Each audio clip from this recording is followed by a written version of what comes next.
December 22nd, 1944. Bastogne, Belgium. 18,000 American soldiers, surrounded by 55,000 Germans, no supplies, no reinforcements, no escape, running out of ammunition, running out of medical supplies, running out of food. The coldest winter in 50 years, minus 20 degrees Fahrenheit. Men are freezing to death in their foxholes. German tanks are circling the town. Artillery is pounding them 24 hours a day. The Luftwaffe is bombing from above. The German commander sends a formal surrender demand. 2 officers.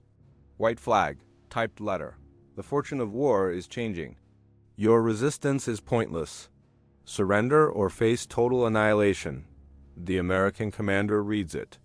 Looks at his men, frozen, wounded, desperate, and he writes back one word: nuts. The German officers are confused. What does this mean? The American colonel translates. It means, go to hell. This is the siege of Bastogne, where 18,000 frozen, starving, surrounded American paratroopers told the entire German army to go screw themselves, and then held the line for 7 days until relief arrived. This is the story of the most badass stand in American military history. December 1944. World War II in Europe looks almost over. The Allies have liberated France. They're pushing into Germany. Victory seems inevitable, just a matter of time. But Hitler has other plans. He's planning the biggest German offensive since 1940. One last desperate gamble. Code name, Wachte am Rhein, the Allies will call it. The Battle of the Bulge. The plan. Smash through the American lines in the Ardennes forest. Drive to Antwerp. Cut the Allied army in half. Capture their supply port. Force a negotiated peace. It's insane. It's desperate. It's Hitler's last chance. December 16th, 4 a.m. The offensive begins. 200,000 German soldiers, 1,000 tanks. They hit the weakest part of the Allied line. American positions collapse. Entire divisions retreat in chaos. The Germans advance 50 miles in 3 days. It's a disaster, but there's one problem in Hitler's plan. One town that has to be captured for the offensive to work. Bastogne. A tiny Belgian town. Population 4,000. 7 roads converge there. Every major highway in the region goes through Bastogne. If the Germans don't take Bastogne... Their tanks can't advance. Their supplies can't move. The entire offensive stalls. Hitler orders, take Bastogne, at any cost. December 17th, Allied High Command realizes the danger. If Bastogne falls, the entire front collapses. Eisenhower needs troops there immediately, but who? Every division is committed. Everyone's fighting, except the 101st Airborne Division, the Screaming Eagles, elite paratroopers. They jumped into Normandy on D-Day, fought through Operation Market Garden in Holland. They were supposed to be resting. They're in Mermelon, France, 100 miles from Bastogne. No winter gear, no proper supplies. They'd just come off the line. Brigadier General Anthony McAuliffe is acting commander. Regular commander is in the States. He gets the order, get to Bastogne. Hold it at all costs. December 18th, the 101st loads onto trucks. In the middle of the night, no winter coats, no cold weather gear. Many don't even have proper boots. They drive through the night. Roads clogged with retreating American units. Soldiers running from the German advance. The 101st is driving toward the Germans while everyone else is running away. They arrive at Bastogne on December 19th. The town is chaos, refugees everywhere. Wounded soldiers, panicked civilians. Artillery already hitting the edges of town. McAuliffe sets up headquarters in a Belgian barracks. Looks at his maps. The Germans are coming from 3 directions. They'll be surrounded within 24 hours. An officer asks, "Sir, what's the plan?" McAuliffe, "Hold the town." That's the plan. The 101st has 11,000 men when they arrive. Other units join them. Tank destroyers, artillery, engineers, stragglers from broken divisions.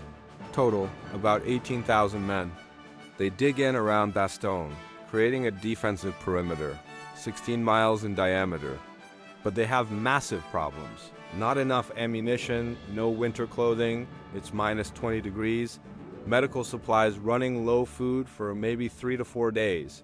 Fog so thick planes can't drop supplies, radio equipment inadequate. And the Germans? They have 55,000 troops closing in, with tanks, artillery, air support. The 101st is about to be surrounded by an army 3 times their size.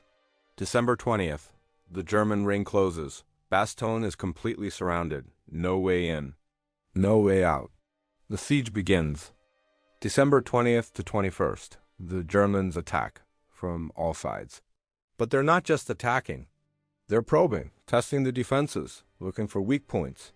The 101st discovers something terrifying. The Germans have sent in their best units. The 2nd Panzer Division, the Panzerlehr Division, the 26th Volksgrenadier Division. These aren't regular Wehrmacht. These are veteran units, battle-hardened. They've been fighting since 1939, and they have TANKS, lots of tanks. The 101st has ... bazookas, some anti-tank guns. That's it. No tanks of their own. No heavy armor. The defense, the Americans dig in, foxholes in the frozen ground. It takes hours to dig through the ice. Machine gun nests, anti-tank positions, interlocking fields of fire. Company commanders tell their men, you hold your position. You don't retreat. If you see Germans, you kill them. The first major German attack hits the eastern perimeter. Panzer tanks rolling through the snow, infantry behind them. Artillery preparing the way. The Americans wait, let them get close, then open fire. Bazookas hit the tanks at point-blank range. Artillery zeroes in. Machine guns tear through the infantry. The Germans fall back, regroup, attack again, and again. And AGAIN, for 48 hours straight, the Germans attack. Different sectors, different times, trying to break through. The 101st holds, barely, but casualties are mounting, ammunition is running low, and it's getting colder, the cold. Here's something they don't show in movies. The cold was killing men almost as much as the Germans. Minus 20 degrees Fahrenheit. Wind chill, making it feel like minus 40. The soldiers don't have winter gear. They're in regular uniforms.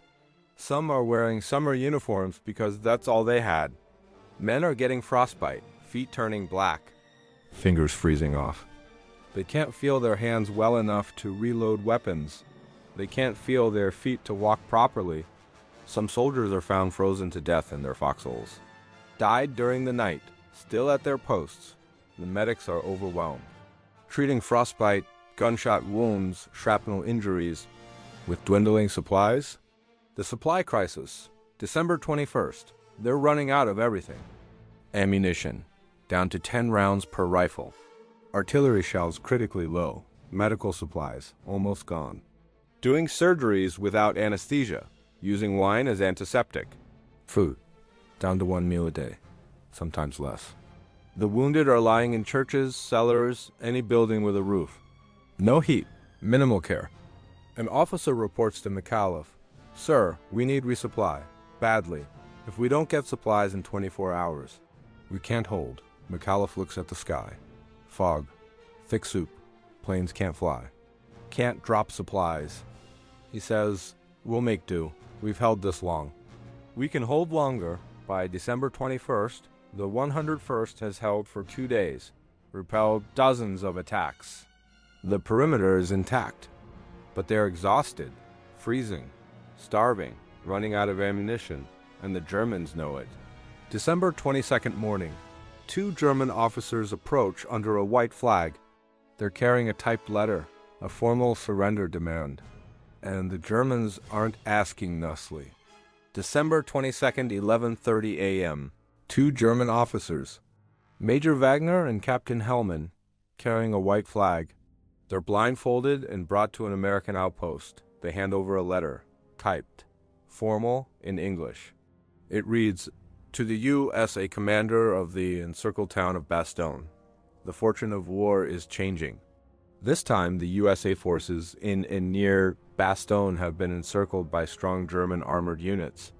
There's only one possibility to save the encircled USA troops from total annihilation. That is the honorable surrender of the encircled town.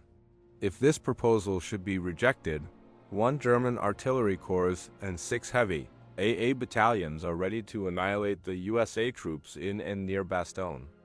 All the serious civilian losses caused by this artillery fire would not correspond with the well-known American humanity. The German commander, the American officer, reads it, takes it to headquarters. General McAuliffe is in the middle of planning the defense, checking positions, coordinating artillery. An officer hands him the letter. Sir, the Germans are demanding surrender. McAuliffe reads it, laughs, actually laughs. He says, "Aw, nuts!" then walks away to continue planning.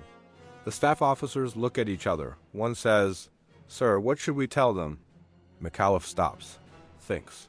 That first remark of mine would be hard to beat. What was it again? "You said nuts, sir. That's it. Write this. Nuts." The response. They type up an official response to the German commander. Nuts. The American commander. That's it. One word. The German officers are brought back, blindfolded, given the response. Major Wagner reads it, confused. What does this mean? Is it affirmative or negative? Colonel Harper, the American officer, is a Virginia gentleman, very polite. He says, "It's decidedly not affirmative." Wagner, "Is it a reply in the negative?" Harper drops the politeness. "If you don't know what nuts means, in plain English, it's the same as go to hell. Now, I will tell you something else. If you continue to attack, we will kill every goddamn German that tries to break into this city, Wagner. We will kill many Americans.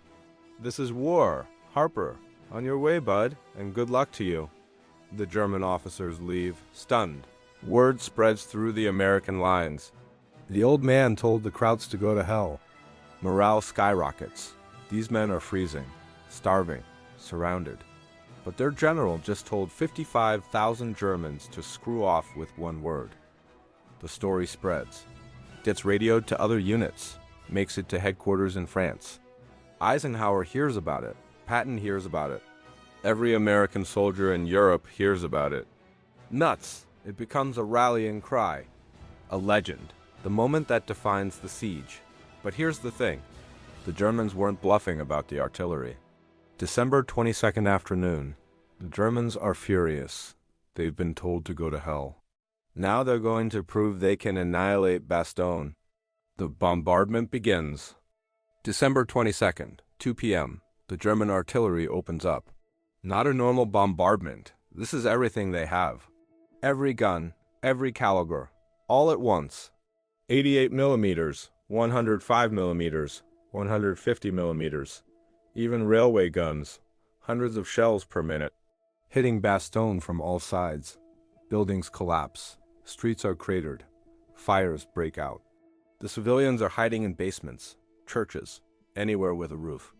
The American soldiers are in their foxholes, praying. Some are praying for the first time in their lives. Shells are landing everywhere, random, unpredictable. You can't dodge them. You can't hide from them. You just ... hope. One soldier later wrote, "You could hear the whistle of incoming shells. Then the boom, then screaming, then silence, then another whistle. For hours. The bombardment lasts 3 hours, non-stop. When it finally stops ... the town is wrecked. Smoke everywhere, fires burning, casualties are mounting. The aid stations are overwhelmed, but the perimeter still holding. The counterattack. December 23rd, the Germans attack again. This time with everything. Tanks, infantry, artillery support, airstrikes. They hit multiple points on the perimeter simultaneously, trying to overload the defense. The fiercest fighting is at a small village called Marvy, southeast of Bastogne. German tanks smash through. Infantry pour in behind them. They're breaking through. If Marvy falls, the Germans can flank the entire eastern perimeter. Bastogne will collapse. An American captain, James Parker, organizes a counterattack. With what? He has 20 men, some bazookas, a few machine guns. They attack the German tanks at night, in a blizzard. They crawl through the snow, get within 50 yards of the tanks. Fire bazookas point blank. 3 tanks destroyed. The German infantry panics, falls back. Marvey holds, but Parker is killed. Shot through the chest, dies in the snow. He's awarded the Distinguished Service Cross posthumously. The miracle, December 23rd, morning. Something changes. The fog lifts. For the first time in a week, the sky is clear. General McAuliffe looks up. Blue sky, sunshine. He radios to higher command. The sky is clear. Send supplies, now. Within hours, C-47 transport planes appear. Hundreds of them. They fly over Bastogne. Doors open. Parachutes deploy. Supplies rain down. Ammunition, medical supplies, food, blankets, even Christmas packages. The soldiers cheer. Some are crying. They thought they were abandoned, left to die. But here's the Air Force. Dropping life from the sky. The resupply changes everything. Ammunition stockpiles are restored. Wounded can be treated properly. Men eat hot food for the first time in days. December 23rd becomes known as the Day of Miracles, not just because of the supplies, but because fighter planes show up. P-47 Thunderbolts, American fighters. They strafe German positions, bomb their artillery, attack their tanks. The Luftwaffe tries to intercept. Dogfights erupt over Bastogne. For the first time in a week, the Germans are on the defensive. The 101st has been saved, for now, but they're still surrounded, still outnumbered, still freezing, and the Germans aren't giving up. They're regrouping, planning the biggest assault yet. December 25th, Christmas Day. They're going to throw everything at Bastogne. If this attack succeeds, the 101st is finished. December 24th, Christmas Eve. The soldiers try to celebrate. Sort of. Some sing Christmas carols in their foxholes. Others share cigarettes. Read letters from home.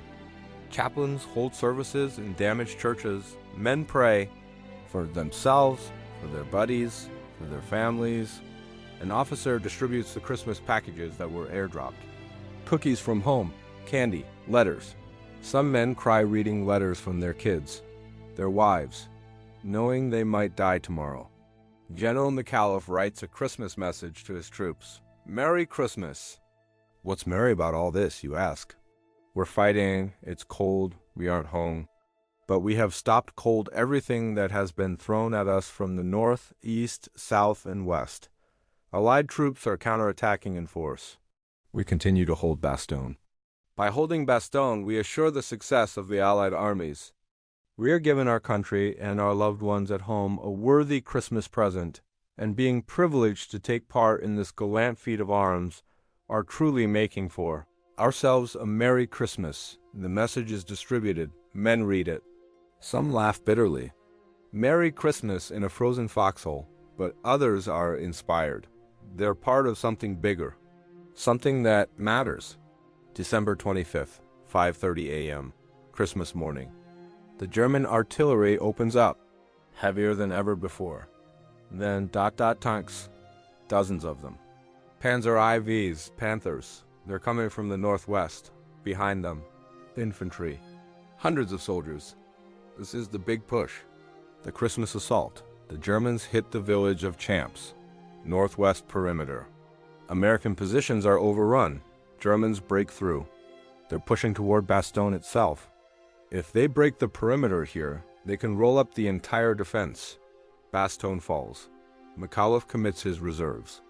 Every available man, cooks, clerks, headquarters staff, everyone who can hold a rifle. The fighting is brutal, hand to hand, bayonets, grenades at close range. American tanks destroy 6 German Panthers. At ranges under 100 yards, point blank, the Germans keep coming. They reach the edge of Champs, houses burning, bodies everywhere.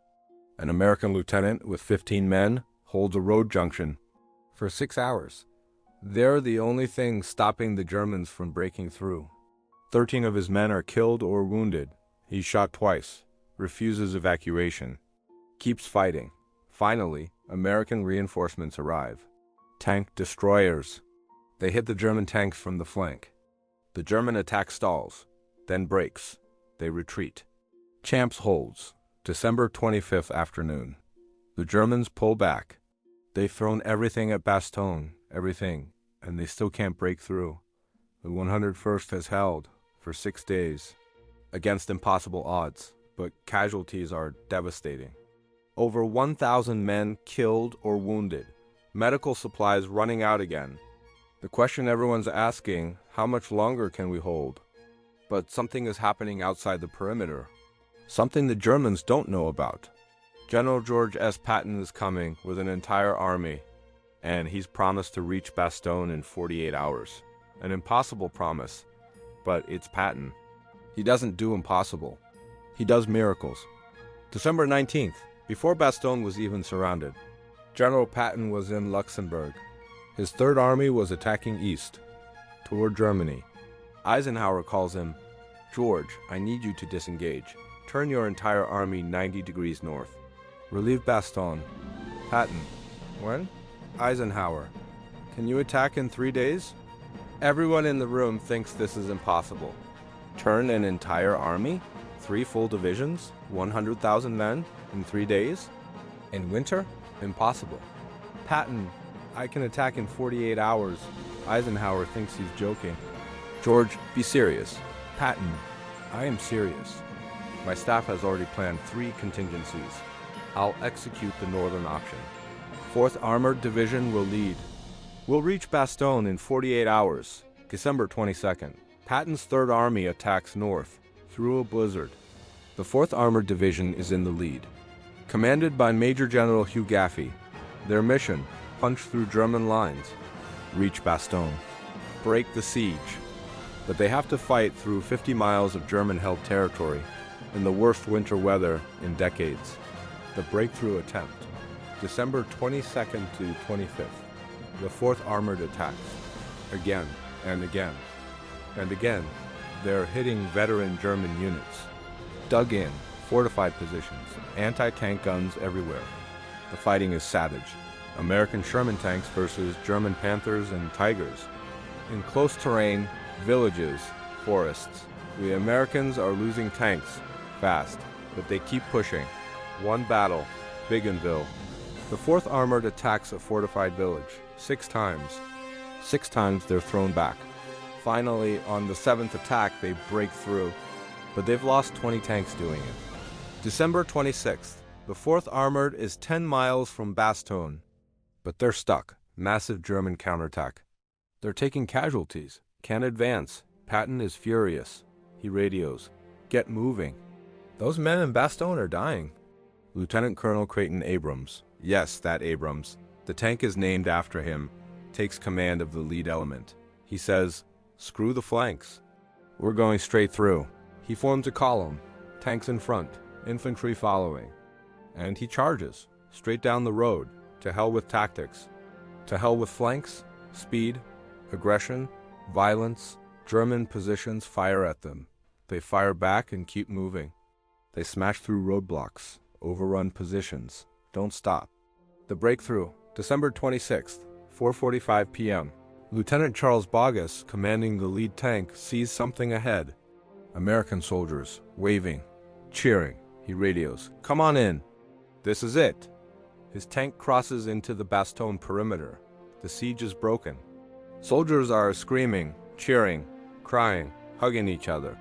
They've been surrounded for 7 days, and now they're free. General McAuliffe meets Abrams at the perimeter. Abrams salutes. "How are you, General?" McAuliffe grins. "Gee, I'm mighty glad to see you." The relief column brings supplies, ammunition, reinforcements, medical personnel. The wounded are evacuated. The dead are brought out for burial. The 101st Airborne can finally rest. They've been fighting non-stop for 7 days. But here's the thing. The Germans don't give up. They keep attacking. For weeks, trying to cut the corridor, trying to re-encircle Bastogne. The Battle of the Bulge continues until January 25th, 1945. Over a month of fighting. But Bastogne never falls.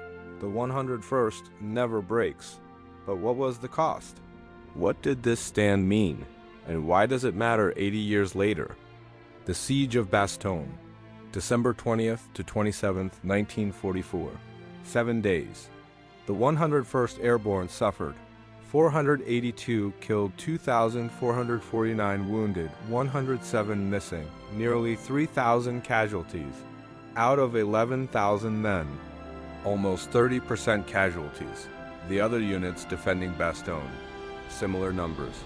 Total American casualties in the entire Battle of the Bulge, 19,000 killed, 47,500 wounded, 23,000 missing or captured. German casualties in the Bulge, estimated 100,000, killed, wounded, or captured.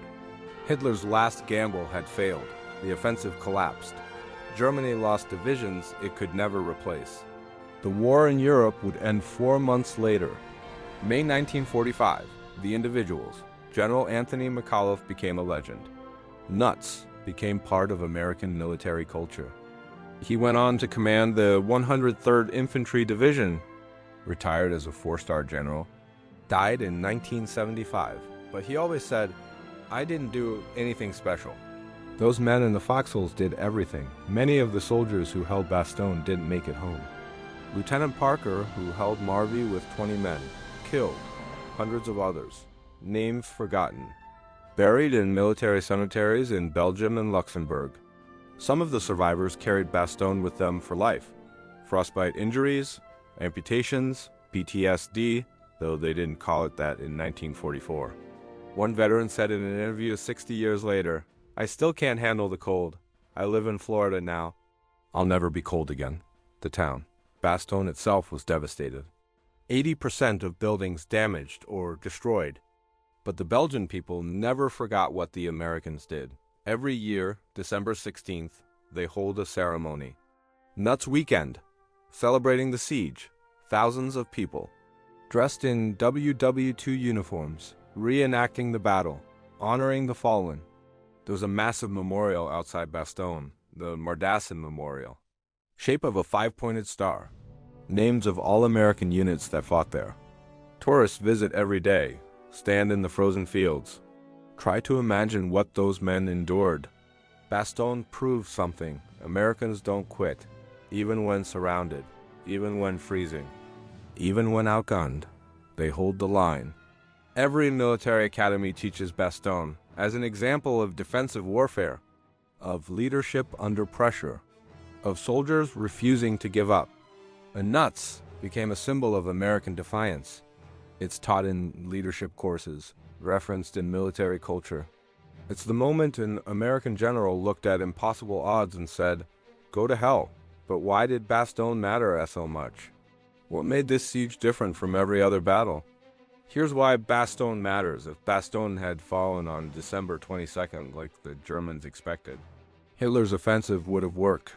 German tanks would have poured through, cut the Allied armies in half, reached Antwerp.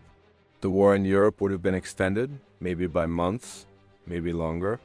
Tens of thousands more casualties, maybe hundreds of thousands. D-Day, Operation Market Garden, the race across France, all meaningless if the Battle of the Bulge succeeded. But 18,000 frozen, starving American soldiers said nitrogen monoxide. They stood in the snow, in their summer uniforms, with dwindling ammunition. And they held. For 7 days, they were the only thing stopping Germany's last gamble from working. The bigger lesson, Bastogne teaches us that wars aren't won by technology alone, or numbers, or firepower. They're won by men, individual soldiers, making the choice to stand when they could run, to fight when they could surrender, to endure when they could quit. Those men in the foxholes around Bastogne? Most were just regular guys, farm boys, factory workers, college students. They weren't professional soldiers. They were citizens who stepped up when their country needed them. And when given the choice between surrender or death, they chose neither. They chose victory. Today, nuts is more than just a word. It's a philosophy. It means don't accept defeat, don't give up, don't let impossible odds intimidate you. When someone tells you something can't be done, nuts. When the world says you're surrounded, nuts.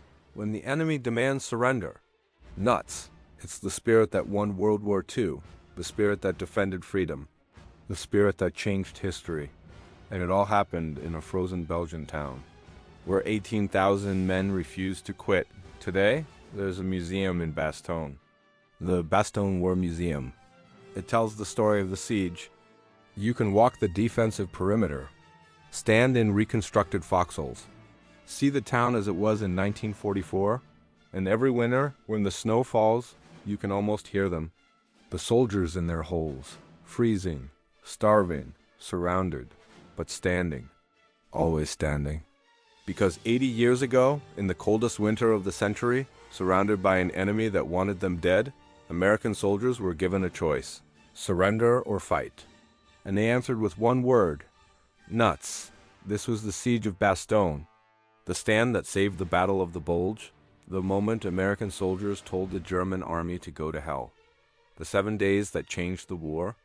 I'm Warbound Secrets, and remember, when the odds are impossible and surrender seems rational, sometimes the right answer is just one word: